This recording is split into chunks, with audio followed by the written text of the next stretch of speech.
Welcome to the broadcast, my dear fruits. Do you know the Muffin Man? I bet you wish you did. We'd all like a Muffin Man in our life, wouldn't we, my dear? Well, he lives on Drury Lane, and that's exactly where Princess Beatrice was. She was at the Vogue World event on Drury Lane, looking out for the Muffin Man, and I think she found him. I think she found him in the form of our matinee idol, Edo, who narrowly avoided Princess Beatrice's gums and planted a great big smackaroo on the royal cheek. Lucky him and lucky Beatrice. I think they've been taking lessons from the Harkles in public displays of affection, don't you, my dear? Well, I'll try not to be too grumpy about it because it was rather romantic. Beatrice was draped in black, strewn with yellow weeds. I'm being naughty. Actually, it was rather a chic gown. I love the way that the construction involved a cape, and I really appreciated black gloves on our princess, and her figure is exquisite, so why not show it off? It was tailored and cut very precisely. I appreciated it, and Edo was smitten himself in white tux and black trousers. Any excuse to dress up for those two, isn't it, my dear? And, of course, for Princess Eugenie, who made her first appearance since birthing little Ernie. And she was swaddled she was, in a colossal amount of green fabric. It appeared to be some hybrid affair of a fallen satin parachute and one of her cummerbunds that she often wears around the head.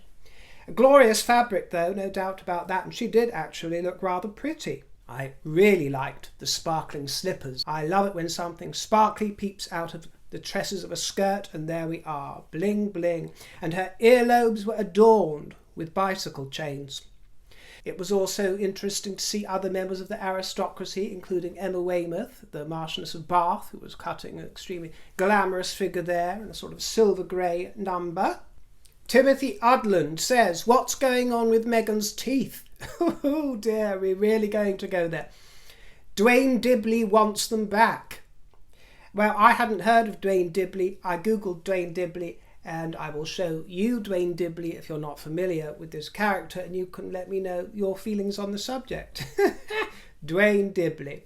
Meghan has a new name. She is no longer just the Duchess of Sussex, or Baroness Kilkeel, or Countess Dumbarton. She is now Amira Ngozi Lolo. Amira Ngozi Lolo. Because don't forget, just in case you've forgotten, she's 43% Nigerian. Just in case you've forgotten, and it hasn't been rammed down your throat enough. And Team Nigeria, their squad presented the Harkles with a plaque from the Chief of Defence. And they've given her this new name, bestowing her with the honour of a Nigerian name. Amira means warrior princess of legend. Ngozi means blessing, unless your surname happens to be Fulani, in which case it means curse. Lolo means royal wife. Well, she ain't royal, my dear. One of the competitors from Invictus, Glory Essien, seems to have drank the Kool-Aid. She's drunk the Sussex Aid because she's been calling Meghan my Nigerian sister. Ugh, it makes one queasy, doesn't it? It makes one queasy that she's wearing this on her sleeve, and some Nigerian fruits are drinking up the Kool-Aid. Not the ones with their heads screwed on, just a few. Our princess is in the house to watch her people play the village of Ukraine, said Glory Essien. Oh, Glory, Glory, my dear. You are the one being played. You are the one being played and glugging Kool-Aid, lover. Glory, glory, glory, hallelujah. You are welcome to your princess. And you can take Marlene Headley with her, because there are many more people of Nigeria and of Nigerian descent in this country who don't appreciate the mischief that either of those two get up to, and I've had comments from some of them on my own channel explaining how dismayed they are and how they certainly are not buying what these mischief makers sell. Most Nigerians have their heads screwed on and have a lot more wisdom than those who claim to be 43% Nigerian, for example. Katie Hill says, honestly, I just love the way you put these lovely little observations together. Thank you, Katie Hill. I just cringe about Meghan's claims of Nigerian descent. Hundreds of thousands of us get our DNA ancestry done. We don't start acting like some kind of expat.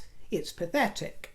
Well, it's always pathetic when those who are progressing through their summer season, as the Harkles are, behave as if they are the jejune springtime, or the juvenile early days of spring, when in fact one of them is in their early 40s and the other has just turned 39. Many happy returns go to the Duke of Sussex. And their worldwide I Want Privacy tour has scaled new and dizzy heights via Invictus Games, dizzy heights of humility and privacy, as you can see here with scenes of large crowds in rapture to the Sussexes, worshipping at the altar of Meghan and Harry. Well, it's wonderful that he is a figurehead for a worthy cause, a very worthy cause, and it was also wonderful that the Royal Foundation propelled the Invictus Games to success using their platform, their support, and in fact with their money and their generous donations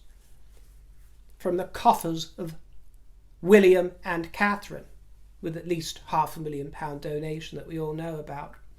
So yeah, as for the royal family, silence on social media when it comes to Harry's birthday. Good, good.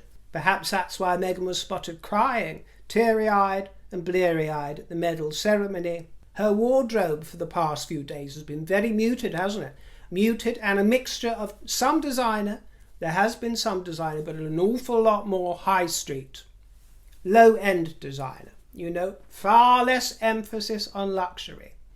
Far less when you compare to a year ago and 2 years ago, when she was trotting around town pretending to be the mayor of New York or whatever it was. Do you recall her when she was courting all of those sexier brands and the highfalutin couture brands and the advertisers at all those award ceremonies she was going for, and throughout the promotion period, the stench, and when she was dripping in Dior? You know, they're taking a back seat now to her show, aren't they, my dear? As she's trotting out more affordable, accessible goods for hoi polloi. Well, this isn't the end of it. We're still going to see her in her furs and diamonds, but it will be more accessible going forward. She is trying to promote that girl next door look. Yes, the girl next door at 44. Well, 42. Because it brings her a wider reach. It's going to be more profitable for her to knock on doors that might actually open, instead of those who are highfalutin and are merely going to slam them in her face and say, no, we don't want you here. No, we don't want to be associated with tackiness. The brown flared outfit that she wore was absolutely hideous. It was like brown paper packaging tied up with strings, awaiting parcel tape and a FedEx courier. The black dress that she wore was okay, that was acceptable. If I had to pluck a favourite from all that we've seen, I liked the skinny jeans, all in black she was, sort of skinny crop jeans, high heels. She was trotting around and she had a sort of skimpy vest on. I actually liked that look and I thought it was rather youthful on her. And I don't know, I like that kind of girly, bougie kind of look. She's made a big deal out of doing her own hair and makeup. She didn't have to bring her glam team with her, so she says. Well, she seems to be surviving, doesn't she? Having to go through the chore of applying her own makeup. They treated Archewell's staff to a night out with traditional German fare. They brought their security team and 2 British publicists. They ordered Wiener Schnitzel. Perhaps she got bored of Harry's Wiener Schnitzel, so she wanted to try someone else's. Wiener Schnitzel. They ate bratwurst, because they are the worst brats. Red cabbage, like Harry's hairy parts. And mashed potato washed down with lashings of beer. She wore red and white stripes. The owner was full of praise for the Harkles. Apparently they got goosebumps when the Harkles walked in, and they left a big tip. And it all goes hand in hand with their strategy of no longer appearing too elite. They are one of the people, evitus descommissados. Now, as you know, I'm a very vocal critic of Meghan where I feel it's warranted, and I'm rather catty and playful about it at times. I also defend her at various times. Well, this isn't really a defence of her, it's just a sort of defence of the natural ageing process. And one of the things that I don't recall getting catty about is the natural ageing process with regards to her or Harry or anybody else. I can't say that I speak immaculately though, so perhaps I have once or twice in the past, but that's one criticism that I try to avoid with regards to them or anybody else. On the broadcast, in my private life, when I sit down with my friends and I'm having a kiki and a cackle, there's no limits. Nothing's off limits, and I'll say, oh, they're looking haggard, or she's looking haggard, or I'm looking haggard, whatever it is, my dear, and I'll go there. Of course I will, but I do feel a certain reluctance to go there when I'm broadcasting to tens of thousands, because there is an element, there is a line that I want to draw. Whereas I might feel able on this platform to criticise some of the wardrobe choices, whether that's Meghan or Beatrice and Eugenie or even Catherine. That's acceptable. Criticising and defending various behaviours are acceptable. But for me personally, as I say, without wanting to sound holier than thou, for me, criticising somebody for going through a process which is entirely natural is not something that I want to get involved in.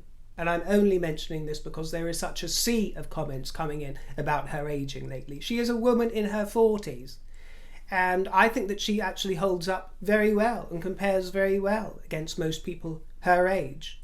I think it is entirely natural to lose collagen and lose the plumpness in one's cheeks over time, and to start gaining lines and wrinkles. Some gain them in their 20s, some 30s, some, My grandmother hasn't got a single line on her brow, and she's a little bit older than 20, my dear. So it's genetic, it affects different people in different ways, and that's just something I'm not comfortable criticising people for. And I understand people are having a little bit of a playful joke and laughing, a Zimpic face or whatever, my dear. I think that she has lost some of the natural plumpness that one has when one is in one's 20s or even 30s, as she was. I think that she put on weight when she was pregnant twice, and I think that she has evidently lost some weight over the past year, and that is reflected in her face. But I think without wanting to sound hugely serious about the whole thing, I think we need to begin normalising the ageing process, because if one is blessed enough to age, then this is why I will often compliment royalty and the Princess Anne's and the Duchess of Edinburgh, who look extremely beautiful in the seasons they are in, as did the late Queen in her late winter season of 96. Would you want to have seen her give off those beaming smiles with any reluctance and trying to avoid any of the wrinkles showing in her face? Of course not, my dear, because it's exquisitely beautiful. So in my own small way, I want to help normalise the ageing process. I understand when comments come in, people are just having fun. I don't mean to reprimand or condescend. I'm just giving you my reasoning from my point of view why I don't go there. And I also think that if she was pumping her face full of loads of fillers and lots of Botox, then people would be giving her a hard time for that as well. So I rather appreciate the fact that if she is doing anything, then it's with a very gentle hand. And although I don't see much signs of that at all, I've got to tell you, and never have. Excuse me, dears, I've taken my jacket off. It's hot, hot, hot. Still too hot for my liking here. On the subject of ageing gracefully, it put me in mind of articles I've seen recently involving Kate Moss. As you know, she's one of my favourites. I've always loved Kate Moss. I think she's the ultimate model. I realise she's not to everybody's taste, but she has been so ubiquitous over the decades. There isn't a fashion magazine or many other type of magazine of note that doesn't have her inside it, going back 30 years. It's incredible what she's achieved. She's had a bit of soft work done here and there, but actually it's settled into something really rather good. But she was photographed in the newspapers the other day because she was chugging away on a cigarette, makeup free, and, a few lines on display, no doubt nicotine-stained fingers, whatever it is, my dear. But I found it so comforting and reassuring to see that what I love about Kate, and it comes from her, is this sort of comfort she has with her own skin. Bien dans sa peau. She's comfortable in her own skin, and she's not afraid to look human. What I love about Kate Moss is that she still has her original teeth, for example, with all the little jagged bits and the crooked bits that give her a character. You know, I praise this type of person for not adhering to what Instagram now tells us is beautiful. You know, Kate's got it naturally with a little bit of help. You know, she's helping Mother Nature on the way with a little bit of filler to the lips and a little bit of soft plumpening. But I think she's actually doing it well. And when she dolls herself up these days, she looks $1 million. I think she's 49 at the moment. She looks $1 million. But I love that easy breezy look that she has when she just has her hair up in a messy bun, and she's got, you know, she's smiling away with all the lines on display. Laughter lines. You know, she's had a full life, my dear, and she's enjoyed herself. She's really enjoyed herself, and it shows, but it doesn't detract from her beauty, and it makes her more beautiful, to my mind, to see that sort of natural appearance. The press were making a fuss about her spotted smoking because she'd tried to rebrand herself a few months ago, because I think she was coming up with some sort of lifestyle skincare brand based on sort of spirituality and meditation. And she was trying to convince us that she's a reformed character, you know, and seen vaping this and trying to chuck away the ciggies and all that. Well, if anybody believed all of that stuff and nonsense, I mean, that's their own fault for getting sucked in. So she's taken a little bit of heat for being seen smoking, because it's just such a hideous crime to smoke these days. You're such a leper. It's so taboo. Well, I loved seeing her puffing away, and I found it reassuring to see the likes of Phoebe Waller-Bridge and Stella McCartney as well, having a good old puff outside a cafe somewhere or wherever it was. I just love it. And it's astonishing that it seems so rebellious in 2023 to have a sneaky fag with your mate in that little lovely conspiratorial way outside. You know, when it comes to smoking, I am very much pro-choice, and I totally understand non-smokers who don't want the atmosphere sullied with cigarette smoke. I think there was a reckoning, you know, in the wake of that, the smoking ban, if you will, that began a long time ago now, but has had a ripple effect. You know, I understand there was a reckoning to protect those people who don't want the air infested with smoke, but I do believe that there should be more variety of space for those who don't mind an atmosphere where there is smoke. You know, I'm not pro-smoking, as it were, but I am pro-freedom, a sense of freedom and divine decadence as well. Give me some divine decadence, darling. Not so everything is so anodyne and so hideously nanny state. Let people make their own decisions. A jumper has sold at auction, that famous jumper that belonged to Diana, Princess of Wales, for $1.4 million. $1.4 million. The estimate was only 50 to 80 grand. It's gone for over $1 million. That was quite a payday, wasn't it, for the owners? Quite a payday, I believe, for the founders of the brand Warm and Wonderful, who made that famous jumper, dating back to June 1981, when Diana wore it to a polo match to watch Charles, who was then her fiancé. This was 4 months after the engagement announcement, and was very much in keeping with that Sloaney look that she had of the early 1980s. Well, if you didn't hear the story, a month after she wore that jumper in 1981, Joanna Osborne, who was one of the founders of that brand together with Joanna Moore, received a letter from Buckingham Palace saying that the jumper had been damaged. So they replaced it, and she says that it got lost in the mists of time. And then in March this year, just this year, Joanna Osborne found it when she was clearing out her loft. She found this jumper and she said, could this honestly be the one? And then she saw the cuff, the damaged cuff, and said, yes, it must be the one. And Diana wore the replacement jumper in 1983, a couple of years later. You can see her here with Major Ron, Fergie's dad. So can you imagine that? It beggars belief, doesn't it, that it was hanging around in her loft for the last 30, 40 years, hanging around there, and she's made 1.5 million from it. Over 1 million. Unbelievable, isn't it? Almost by the hairs of my chinny chin chin. Too unbelievable. A few thoughts started crossing my mind. I don't mean to besmirch the founders of this brand. I'm sure it's absolutely kosher. I'm sure if they say that they just thought it was lost in the mist of time, and that was the exact jumper Diana wore, then I'm sure they are telling the truth. I do not mean to besmirch them, but the natural cynicism in my nature thinks, wow, that was a very lucky find. That was a very lucky find. A 25-year-old man was arrested today for allegedly trespassing within the grounds of Buckingham Palace. There were reports of an individual entering the Royal Mews at 1:25 in the morning, the early hours of Saturday morning. He was detained outside the stables and arrested under the Serious Organised Crime and Police Act on suspicion of trespassing on a protected site. Then he was taken to a police station. At no point did the 25-year-old enter the palace or the palace gardens.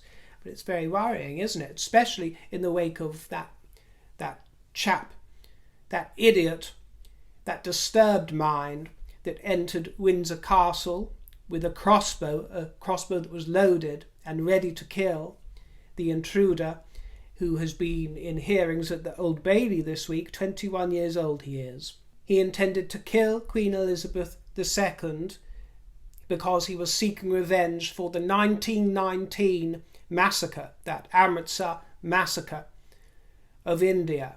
And in my opinion, this all came, yes, from his disturbed mind, but also it was a sort of knock-on effect from Meghan and Harry, the aspersions they cast and the way that they mixed up the royal family with BLM protests and BLM matters, this kind of thing. It stirred up all this kind of hatred that wasn't there a few years ago, reopening old wounds, because that massacre was a deep, deep wound, and people were justly more than sore about that, justly angry, because that is an extremely regrettable incident and episode from the time of the British Empire, but it is from the time of the British Empire over 100 years ago.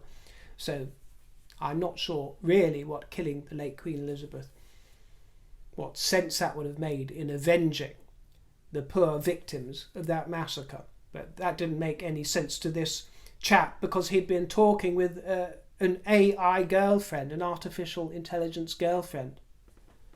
Blows the mind, doesn't it? And this AI girlfriend had been encouraging him, we hear, to get on with the grim task. His family say his mental health had been declining through lockdown, this kind of thing.